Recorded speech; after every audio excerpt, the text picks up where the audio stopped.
Could I get screen share access? Yes. Yes, I have it. Thank you. So this tells me I don't need to do any introduction. Mala, I'll just probably just begin and then hand it over to you. And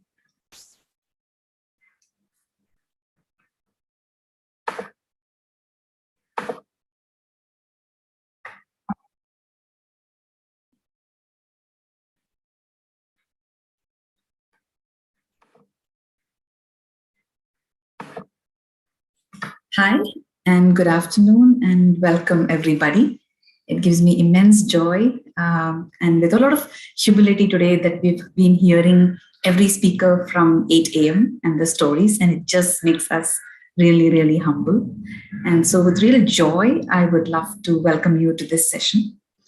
For those who are joining in new today, right now, we are part of what we call ICE Trust. ICE Trust started off with Anto Vinson, who was the founder close to about 20 years back. And Arul and I, we're taking on the legacy to sort of take this work forward. So ICE Trust is about empower youth, educate society. We have a couple of initiatives under this. One such thing is today, which is part of what we call She Evolves. So the couple of things that we are involving ourselves right now into is integral education, natural health, nature, She Evolves as you see today, and also youth above 60. So these are the initiatives that we are part of. And so welcome again on behalf of all of us and to a vibrant session with probably the first time I'm calling you with your full name, Mala, which is Mala Mary Martina. So I had to really ensure no tongue twister happened there, Mala. So it's there. So with pleasure, I would love to really, welcome you to this resilient, self-made person, probably the youngest in our panel today. But you will see who she is. And so, and I hope you get as inspired as I have been when we met her last. So Mala is the founder and CEO of I Love Mondays Global, which is just one feather of the many things that she's been part of and her life has been part of. So it's been a very powerful journey, which I would like her to share with you. But just this is a brief introduction of who she is. And completely bold, spirited, and purpose-driven. And you will see, as I can see that throughout the session at the end, you will synonymously use the word entrepreneur with Mala. So with that brief introduction, Mala, will hand it over to you. And thank you. Thank you so much, Uma. Hi, everybody. Good afternoon. I'm sure it's a good Sunday. I've been listening into some of the speakers earlier, and it's very empowering, I must say. And I want to thank the entire of the ICE Trust team, Priya, Arul, Uma, for making this happen. I've interacted with the three of you, and also to Deepa, who recommended my name for this session. So thank you all for your faith, and I hope not to let anybody down today. All right, so have a few questions. Okay, please raise your hand and give me a thumbs up if you are a student. Give me a thumbs up if you are a parent. Right? Give me a thumbs up if you are working currently and have more than 5 years experience in whatever field of work. All right, amazing, amazing. All right, great. All right, so give me a thumbs up if you think in today's world, in 2022, it is very easy to follow your passion. And if you're good at what you do, you can be successful. Okay, give me a thumbs up if you think 2022 being the thing. Yes, 2022 being the key, right? So give me a thumbs up if you think it's easier to take the road less traveled today.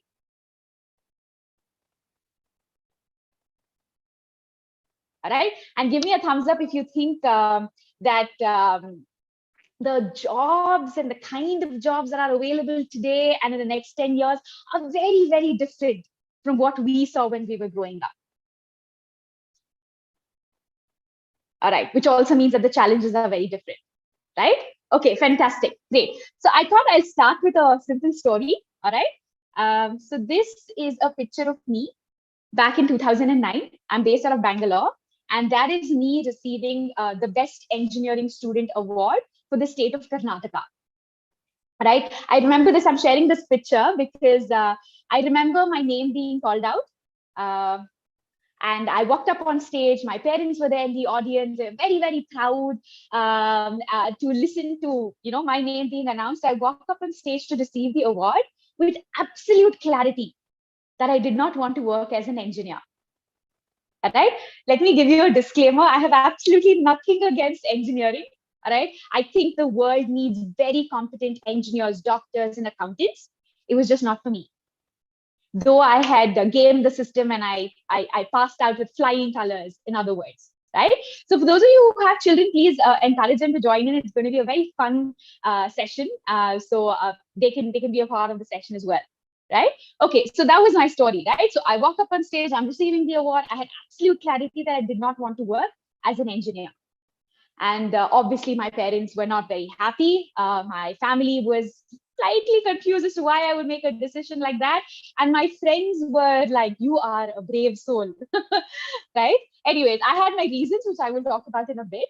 But all of this could have been avoided. There's this heartbreak, this disappointment, this negative energy, this confusion. All of this could have been avoided if I had avoided 3 mistakes in my life, which from 2009 till now, I've realized when we work with children and parents, when they're talking about career decision making, we somehow tend to kind of still make these 3 common mistakes, right? Mistake number 1. Can anyone guess? How do children end up choosing wrong careers? Or how do we as individuals end up choosing wrong careers? What do you think? To please parents. To please parents, which I think is a good thing, because not that parents are evil influences in a child's life. They want the best. They will please good parents only, but they'll end up in hard work. Okay, fair. All right. Not knowing their strengths, absolutely, Nandita. So they don't know their strengths, so we choose the wrong careers. What else? Why does 91% of the world hate their jobs? That's so sad and scary. Like, would you ever want to go to a doctor who never wanted to be a doctor? No. Then why are we creating more doctors who don't want to be doctors? That is an unsafe world to live in, right? Okay, so the first mistake that I made was ask myself the wrong question. It's conditioning. It's like ingrained. I mean, imagine, right? There's a grade 10 student at home, probably watching TV, and someone comes home, and what's the most obvious question they're asked once they figure that they're in grade 10 or 9, right? Hey, what do you want to be when you grow up?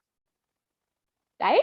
And obviously, children want to sound confident about the fact that they've figured it out, because you figured it out, you must be really smart, right? So this is the wrong question that we're asking our children, that I ask myself too. What do you want to be when you grow up? And it's wrong because it gives standard answers of careers from the past, not careers of the future, considering most of the jobs are being replaced right now, right? So what would be a standard answer for careers that what do you want to be when you grow up? I want to be a doctor, teacher, engineer, blah, blah, blah, right? That's a wrong question. So instead, what's the question we should ask? What do you want to do when you grow up, right? And this is a fantastic activity that you can try with your children or on yourself, right? What do I want to do when I grow up? I want to solve water-related problems. I want to draw art. I want to make people laugh. I want to help people figure out what their problems are and help them find a solution as quickly as possible, right? So this is what a yellow collar list looks like, or the answer to the question of what is it that I want to do when I grow up, right? So when I took a step back and I made this list, it helped me understand what I wanted to do for the rest of my life. I genuinely wanted to solve challenges in the education system pertaining to the whole career decision-making phase, that the whole turmoil and the turbulence that teenagers face. And that's what I've been very fortunate to do for the last 10 years. So first mistake of my life, asking the wrong question. What is it that I want to be when I grow up? Replaced with what is it that I want to do when I grow up? The second mistake that I made, asking the wrong people for advice. Oh my God, we do this so much. In fact, we call it unsolicited advice, right? Okay, so I have a friend here. Hi, Appu, how are you? Olas. All right. So we always give out unsolicited advice, right? Hey, you're having back pain. Why don't you do this? Right? The intention is genuinely to help the other person, obviously not cause any harm. But when it comes to careers, I have seen this happen a lot. So let's take an example, right? Let's say you want to buy a Samsung washing machine at home. All right. So what do? You will usually go and talk to people who have a Samsung washing machine or who have an LG washing machine. If you want to buy Samsung, you'd ideally want to talk to someone who owns a Samsung washing machine. But what we do in terms of careers is we get our children to speak to people who are not in that career. And even if they are, they don't have relevant information, right? You want to buy an iPhone, you talk to somebody about the benefits of an iPhone, right? For example, I want my child to be a neurosurgeon. So talking to a dentist might not be the best option, though the field is medicine, right? So I did that when I decided to become an engineer. I spoke to people who were close to me, but who did not have relevant information, right? Second mistake of my life. The third mistake of my life, this is my favorite, right? Again, let's say you go out shopping and you want to buy yourself a piece of clothing. Let's say your children want to shop. They go, they like a particular t-shirt, they like the color. Even before they buy it, what do? They try it out in the trial room, right? They see if they like the way the fabric feels on their body. They see whether they look good in that t-shirt. They see if it's the right fit for them, right?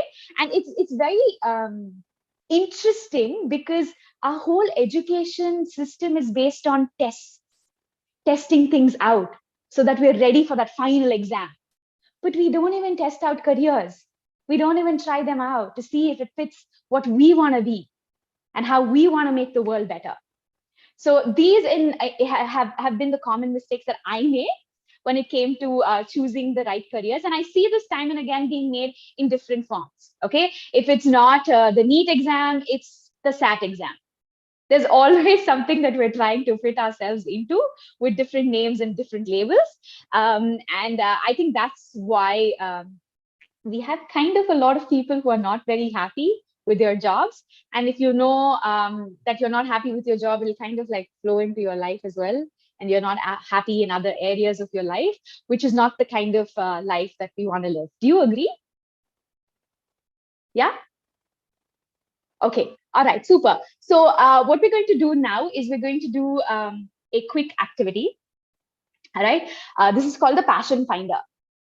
All right. So you can do this by yourself. You can ask your children to do it. It's fun, right? So anyone knows what audit means in the financial world? An audit is the way we check the amount of money that's come in and where it's gone out, right? The first challenge and obstacle that most of us as individuals face is to figure out, hey, what am I passionate about? What is my calling? What is my purpose? And how do I figure it out, especially in today's world when Gen Z is so distracted and everything feels like a new shiny object? How do you figure it out? Very simple, by doing an audit. So what do we do an audit in? Where we spend our time and where we spend our money, right? For example, I could say that I so want to be a fit person, but I'm not spending my time exercising. Instead, I'm spending my time watching stand-up videos on YouTube, right? So what it means is that I'm actually more inclined towards comedy than being a fit individual, right? So doing an assessment of where I spend my time and what do I spend my money on is a great start to figure out what you're passionate about. I've always been an avid reader. You can see that behind me. And for the longest part of my life, I used to gravitate towards self-development books, right? I don't know. I was just obsessed with the fact that I wanted to discover who I am, right? And incidentally, I happened to choose a career which is all about growth, but growth in the career space and growth in the space of team development, etc. So I think it's a great activity to do. I'd love for all of you to try it out, experiment with it, and see what comes out of it. Right? So do you have any questions?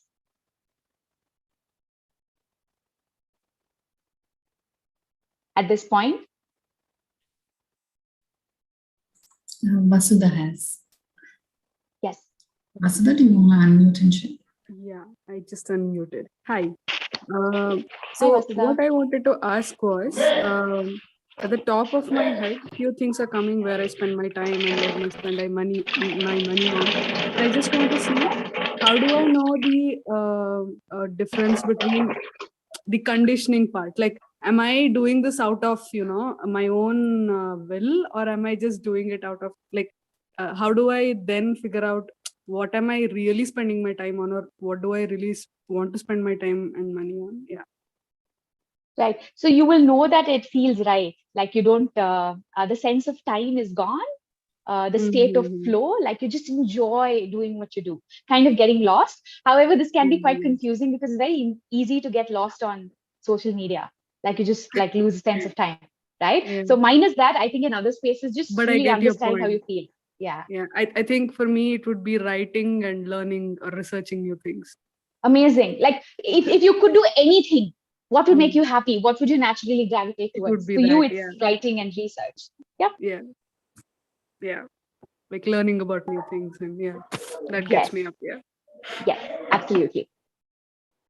Absolutely. So when I decided that I didn't want to work as an engineer, I did a bunch of things.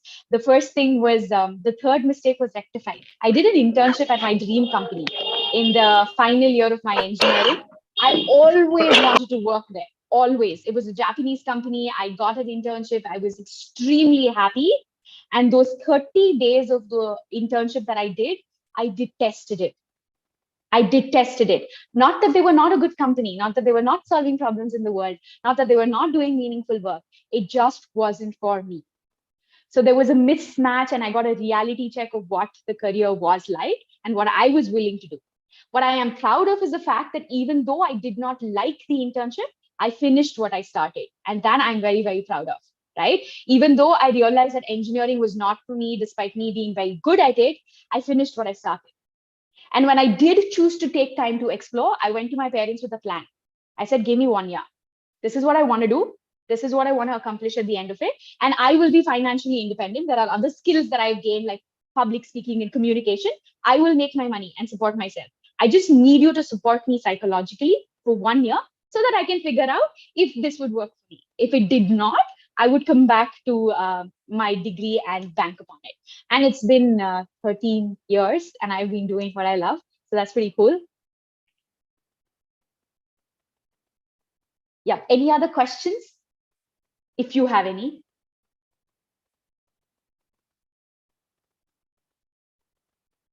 Or if you want to share any examples from your own life, that's pretty cool too. I'm curious to know how many of you, those of you who are working, how many of you are working in fields that you also studied in? Anybody? Okay, that's really cool. Very nice. Very nice. I wasn't as fortunate, but I know what the mistakes are and how I've learned from it. And I'd like to pay that forward, which is what we do as an organization. Amazing. Neha, is that a question or is it just a wave?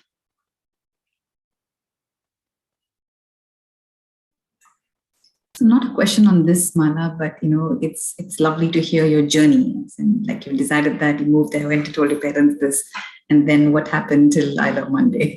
Oh, thank you, Neha. Thank you. No, it wasn't Neha. It was like I was asking around back to say that not a question on what you Priya. asked. Oh, Uma. Yeah. Sorry, I'm so sorry. I'm kind of lost with the whole Zoom. No worries, no worries. But just because I didn't want to put Neha on the spot. So I was just saying that I'm just curious to look back, not necessarily on what you spoke, but about the journey after you went in and decided that this is what you want, and then the journey hence till I Love Mondays. So anything that you would like to share on that? It was very tough. I still remember, I mean, of course, I was just out of college, right? So my friends are all working in companies, they're making good money, they're enjoying. I would even not go for social events because I couldn't support myself and I didn't want to depend on my parents. So I would just avoid like going out to a cafe or going out for movies. And I remember this one time I was in Hyderabad and we were meeting a particular school, right? It was in the afternoon and I was really low on money. So I chose to skip lunch, all right? And I walk into this particular school. Uh, it's just amazing how I think the universe really supports people who truly pour their heart out and want to follow their dreams. So I walk into this particular school in Hyderabad. The principal sees me. I think I was like 24, 25 then. She sees me, she asks me to sit down. And the first thing she asked me is, did you eat? And I lie. I'm like, yeah, yes, I ate. I'm totally good. Yeah, let's do this, because I was so wanting to pitch my ideas to her. And she said, you know what, just wait for a second. She asked someone to bring in a cup of curd and some sugar and some water. She said, eat. Take 5 minutes. I will listen to whatever you have to say, but eat. Right. And it was just so beautiful of that person to be able to. I'm so glad she was a principal of that school, and all the kids who went to that school must be so lucky to have someone like her lead an educational institution. So I thought she was really kind, while she did not have to necessarily be. Of course, we never worked with the school, but I think the impression that she left on me at a time of struggle has given me a lot of power to fuel forward. They say angels don't need wings to fly. I think she was one of those. So, yes. So you mentioned dreams in the middle of all of this, Mala. So what are the dreams that you have, and what do you do currently now in your organization? So my dreams have definitely evolved. So 10 years ago, it was more about helping children find the right career. And I think as I grew with experiences, I understand that it's not just about career growth, but it's a lot more. It is who I am as an individual, how I interact with the world outside of me. And it's truly today more about solving problems in the world rather than just buying a nice house, figuring out how to pay your EMIs and all of that. I think success is a lot more evolved. I am it's 13 years that I've been an entrepreneur. I don't come from an entrepreneurial family. So it's obviously been quite tough, but I do care about creating a lot of younger entrepreneurs. So that is my dream and my vision of the future.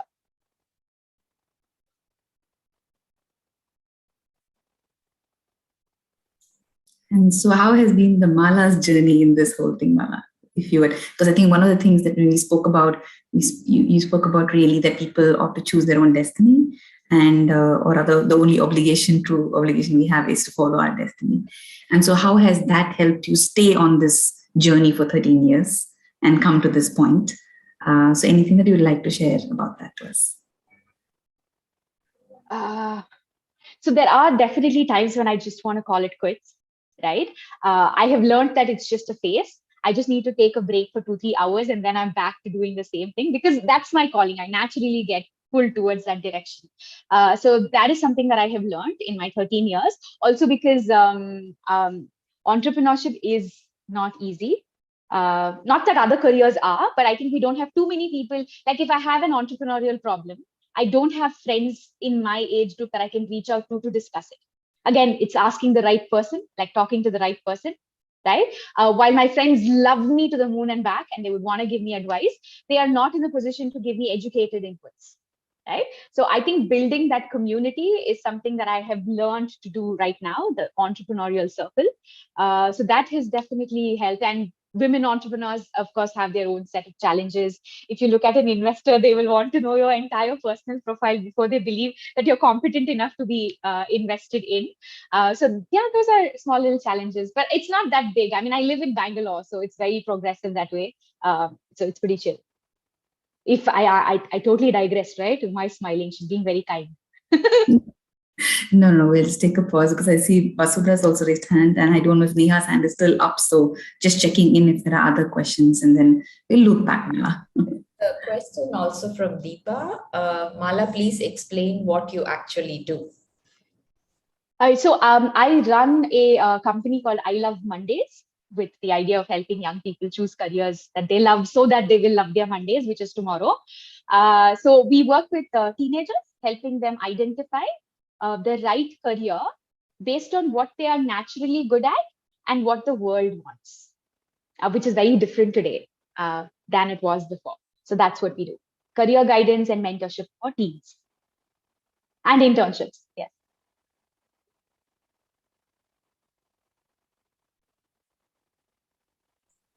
I think Vasudha, did you have your hands raised?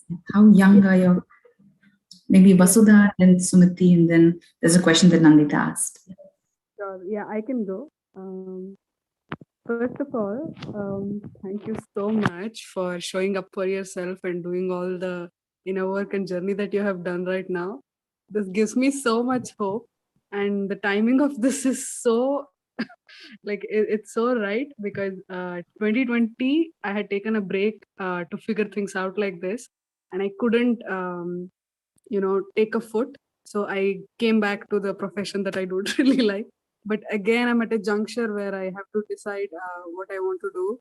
And so it's impeccable, the timing of this. And just listening to you and hearing you out gives me so much hope. And I would love to definitely interact with you more later on. But yeah, I just wanted to share that. This gives, like, at the time, like this weekend especially was so crucial for me. So yeah, thank you so much for everything that you're doing.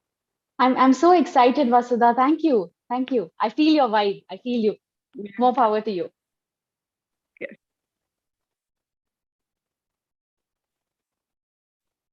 May I? Yes, please, yes. Yeah. Do you use any tools for helping people assess what is their traits and match it with the choices they have made, or other choices that are possible for the set of behavior, inner traits that they have, both as in the personality as well as in the acumen? What do you think about that? Okay, so I think tools act as a starting point because we don't know an individual for so many years. So they act as a starting point, and they're fantastic assessment tools, right? However, the future is going to be dominated by right brain dominant individuals because everything that the left brain does is now being done by machines. And unfortunately, till now, the education system has focused on building left brain skills, analytical, verbal, linguistic, etc. Right? So the tools have also been designed that way to test left brain intelligences. Right? No, there are tools which are comprehensive. They are not only doing because the range of careers offered are not predominantly left brain. They are also a mix of red. So there are some research-backed tools which can be used, and then it can trigger off that person. And as you said, we can then help them expand to the right brain activities or right brain based choices which can be done. I was wondering whether if it would be, in your opinion, would it be helpful, or should we go totally intuitive on that? That is what I think it's a combination of both. And you're right about the holistic comprehension too, because multiple intelligence is based on that. Every individual has 8 types of intelligences and how we can leverage that to decide what careers are best suited for them. So number one is an assessment tool, like you said, works for some of them, works partly for some of them, right? But I think the one that is more powerful is experience to really try out a career, either in the form of an observership, an apprenticeship, or an internship. Because also as a millennial, I can say that we it's a cultural thing. Again, I don't want to generalize. Different things work for different people. Experience is a lot more predominant than just knowing and theory. So yeah. Thank you.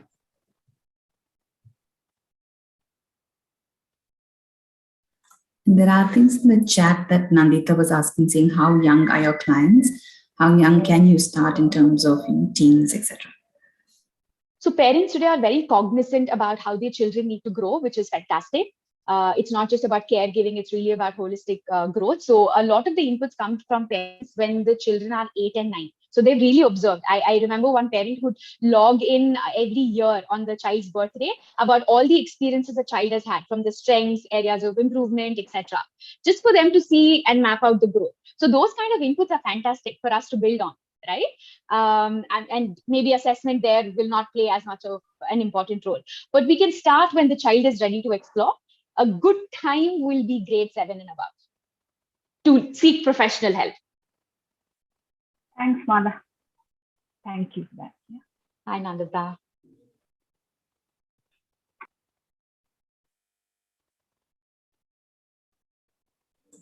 Just opening up for any other questions or sharing.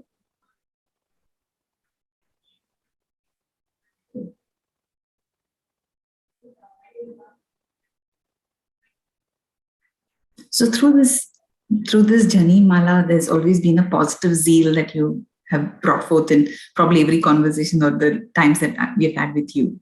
Right? So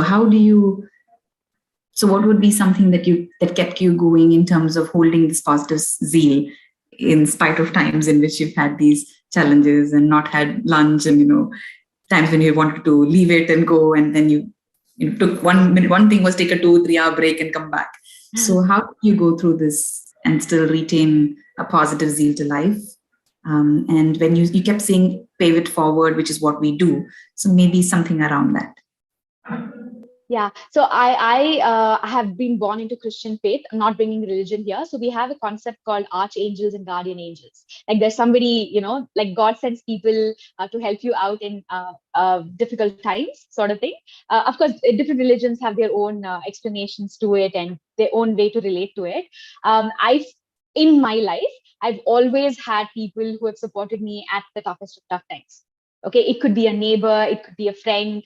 Like Deepa, who's on the call, has truly been there for me in times that I never expected. So yeah, a lot of individuals are always there to help you out. I think at one point I was not willing to receive help. So I was my own obstacle. And when I was able to be aware of that and overcome it, I was more open to growth. And Deepa, I can see you. Thank you so much for all the times you've been there for me. So yes.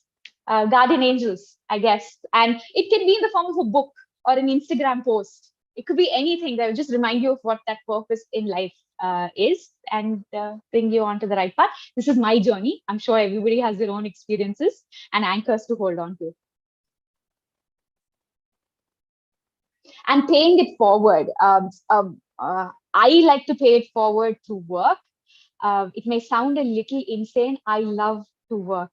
I'm obsessed with working. I think there is a concept called karma yogi.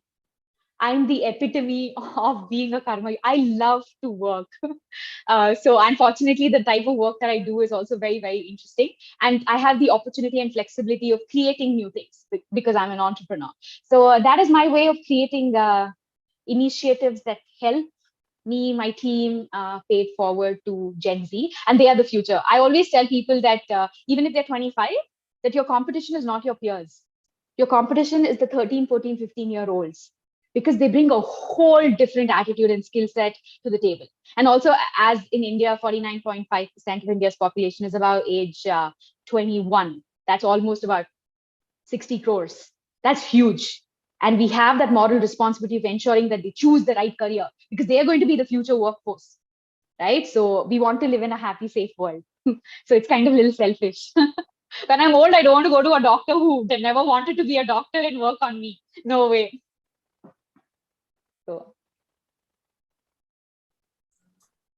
So what would be your sharing to future entrepreneurs? Or if you were to tap the entrepreneurial spirit in myself, for example, what would you tell me, Mala? So everyone's going to be an entrepreneur by default in the next 5 to 10 years. But we may be self-employed. We may not be providing employment to others. In fact, it's a term called gig economy. We will all not be doing full-time jobs. We'll be doing multiple jobs, especially for those who relate to the phrase jack of all trades, master of a few. The future is for them. So the concept of full-time jobs are already obsolete, especially in Bangalore. I can see that in the startup space, we hire giggers, not any more full-timers. And the same thing is happening in the MNC space as well. So as individuals, we need to build skill sets of being entrepreneurial, knowing how to sell ourselves, knowing how to work on ourselves, developing holistic skills, not just deep domain skills, a whole bunch of those things. And being a risk taker is not an option. Because it's such a risky world going ahead with respect to careers, there's no structure. Everyone's invariably going to take risks. So this risk taking is going to be the new normal. That way.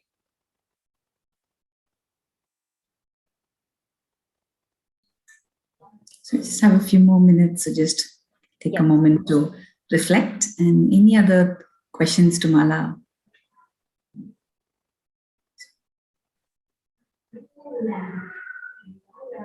It'd be a good idea for you to have a do's and don'ts for parents from the viewpoint of a millennial. I have a question also. The do's and Mala? don'ts of a parent. I am not a parent. I'd be a hypocrite to say No. that, ma'am. From the point of view of a child, what a parent should do, what a parent should not do is something not other parents can teach, because they will go from their experience. Whereas you would come from the recipient's experience of, what is it that parents can do so that they can help the millennials and the others to choose a life that they would want. So would it be a good idea for you from the point of view of millennials, with all this experience that you're having, how important, what is it that parents can do? Because otherwise the parents will go by the guidance that they have had. Yeah. So would you do that? So I think one would be replace advice with experience, as in taking them through an experience, right? That's number one. Number two is to be updated.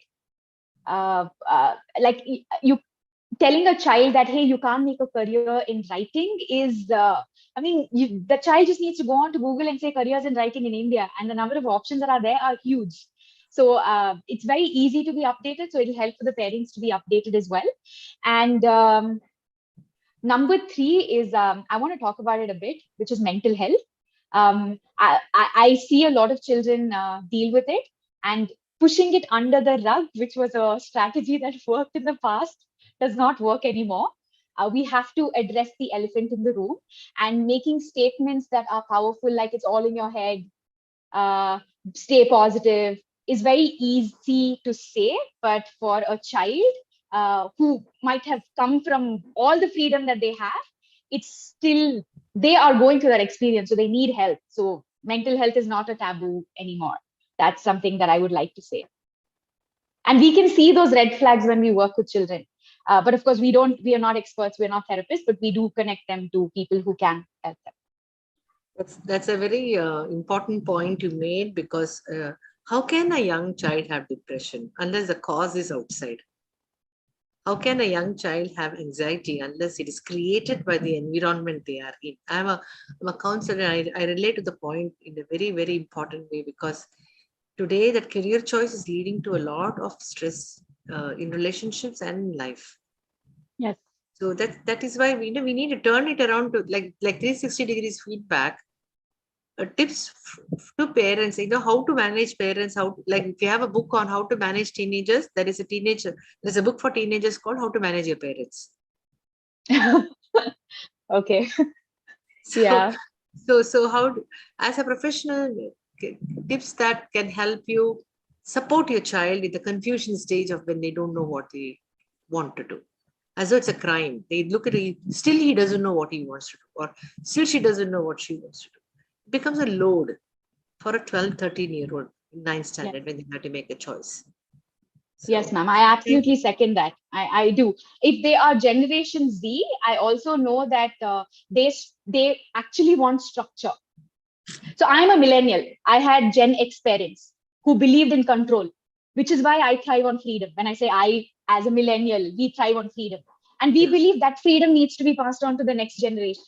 So millennial parents are giving their children all the freedom, and they're wondering, why are you still acting like you're suppressed and oppressed?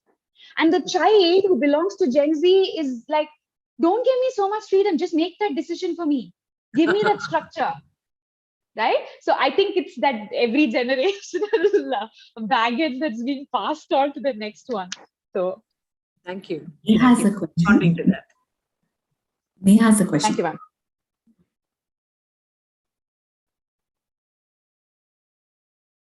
How about multi-pods who are working for 12 plus years? Is it a good idea to choose one specialty?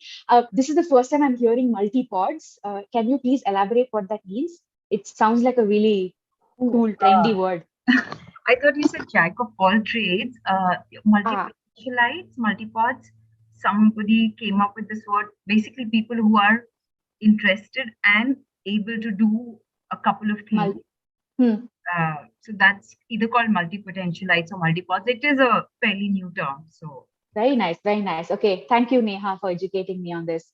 So for multi-pods, is it a good idea to choose one specialty? So the future of work is defined by the motto, don't put all your eggs in one basket. Just he uses mostly finances. Yes. I'm just for clarification, I'm not asking this for a teenager.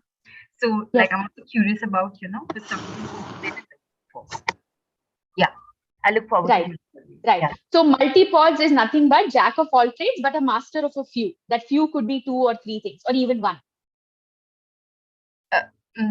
Yeah, I mean, let's call it jack of all trades. Just let's call it that. Jack of all trades, yes. Yeah, that's 3-4 things. Able to do 3-4 things well. So yeah, that's the question. Choose a specialty or not. Yeah. So let's say 3 things a multi-pod is able to do above average and well. Okay.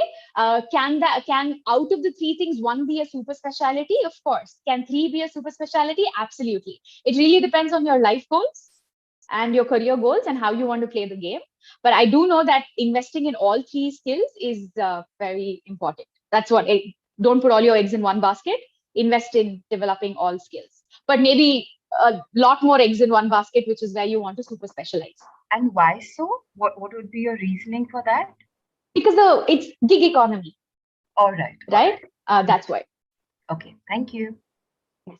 This is in line with what you said earlier about having more than one career. The next generation is going to have more than one career, you were saying. At the same time, yes. Like at I Love Mondays, 90% of our workforce is giggers, and we run 4 business units. And we are just a startup. So can you imagine the other companies? And gigging is expensive. We have to pay a lot more to the people who come and gig, but it just makes more sense. We can hire people from different countries. We don't have to train them. I mean, it's a really cool thing. You should look it up if you've heard it for the first time. Gig economy. We will be working as giggers.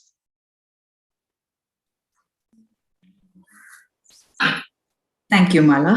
If there's anything else to wrap up that you would like to share from a perspective of this being She Evolves, right? And the aspect of the inner journey that you would like to just, share with, leave us with, what helped you in that journey, or anything else that you want to tell us. And yeah. Can it be slightly controversial? It can be anything that Mala chooses it to be. Okay, all right. So I've been born into privilege. When I mean privilege, I live in an urban city. I have never had to look behind my shoulder to see, am I safe? Am I not safe? As a woman, I have not. Nobody has curbed my educational aspirations or career aspirations because of my gender. Right. So that is a privilege, and I believe that there are very few people who have women and girls who've been given this opportunity.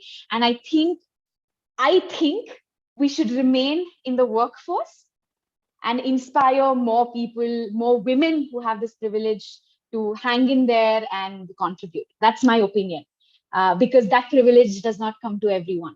And I'm a big fan of Shraddha Sharma. She is the founder of Your Story. She's a solopreneur. She came from Bihar. She had every reason to not become an entrepreneur and build the empire that she has, right? But because she does not come from privilege, she did what she did. And that's very inspiring. And it's very important to succeed because it gives hope to those who are struggling. So that is my 2 cents. Touche. Thank you so much. And truly, truly your zeal and passion to really open up possibilities. So I think you've done that a lot today in today's time with us, which is beginning to even consider a possibility of really holding on to your dream, staying with your dream and landing your dream. So if that's your calling, Mala, thank you for that.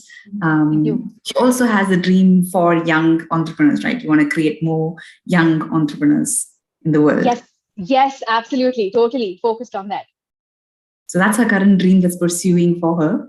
So we really wish you well in that journey, Mala, and keep us posted on it. And there's a lot of, and for me, it's a lot of takeaway on sheer positive zeal, grit, and the passion to stay on the path. So thank you for inspiring that today as part of She Evolves. So for Mala also, we have a link that I'm going to just share right now. And please do take a moment to share what qualities you touched on in the time that we had with Mala. So this is our way of capturing back from participants. So please do take a minute, click on the link that is there and share with us on the link any qualities or what qualities inspired or touched you today in the time with Mala. And we'll circle back and share this back with you, Mala. So, all right. So we'll draw it to a close. Anything else, Mala, to tell us to wind up? The tagline of I Love Mondays: we anyway have to think. Why not think big? We anyway have to work. Why not do what we love? Awesome. Thank you so much. And thank you all. Thank you all for making time. And there's so many people who've been staying with us from the beginning. So a deep gratitude to that. And so with humility, we'll continue. We'll meet again in 15 minutes at 3 p.m. Thank you all so much.